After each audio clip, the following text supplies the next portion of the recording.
scuttled across my palm, tickling my skin. It carries its home on its back? That's right. Father gently took the crab from me before it could plummet to the floor.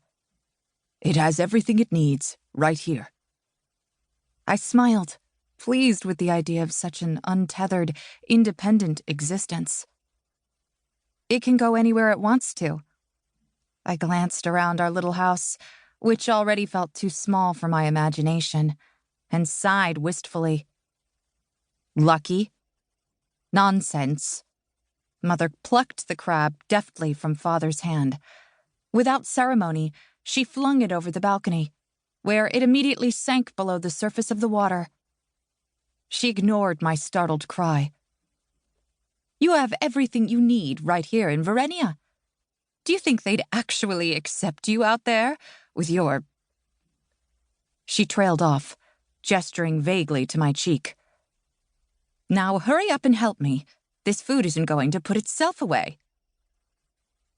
For a moment, I thought Father might protest, but he simply retreated to the boat.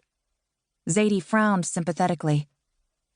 I watched the spot where the crab had disappeared, knowing it was probably well on its way to somewhere new. It was only a crab, yet already it had seen more of the world than I ever would. I wondered if that was why the young man had given it to me, more of a cruel joke than a gift. Lucky, I whispered again, thinking not just of the crab but also the traitor, his son, the ocean, and everything that had more freedom than a girl born in Verenia. Then, I did as I was told.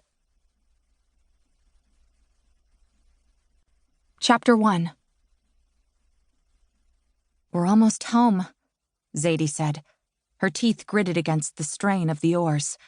Our family's wooden boat crested a wave exactly like the hundreds before it, reminding me how vast the ocean was, and how quickly one could forget something they'd known their entire life. I can take over. I reached for the oars, but Zadie shook her head. There was a time, not long ago, when the soft skin of her palms would have torn open within just a few minutes of hard rowing. But that was before I left Alara, before Prince Saren cut off my family's drinking water, before our best friend Sammy was banished. Before, when I would have given anything to see the world beyond my floating village in the sea. Before I understood just how much I had to lose. I gasped as Verenia finally came into sight. It really is beautiful, I said to Zadie, taking in the stilt-legged houses painted in every shade of sunset, from palest yellow to deep red. But then, you always knew that, didn't you? Zadie finally passed the oars to me, and smiled despite her exhaustion. We'd been rowing all night, with nothing but the stars to guide us. I longed for the comfort of my old bed, but I also knew I wasn't returning to the same village I'd left behind. You loved it here in your own way, Nar, Zadie said once she'd caught her breath.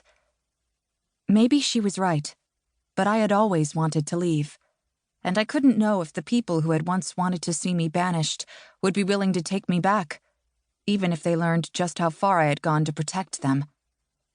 Zadie wiped the sweat from her brow with her sleeve.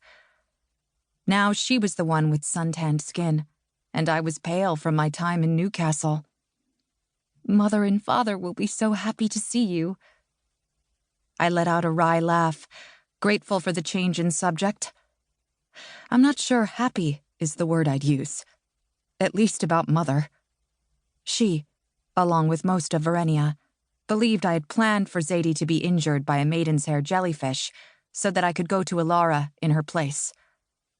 I touched the scar on my right cheek absently. It seemed so insignificant compared to the scars that twisted over Zadie's leg.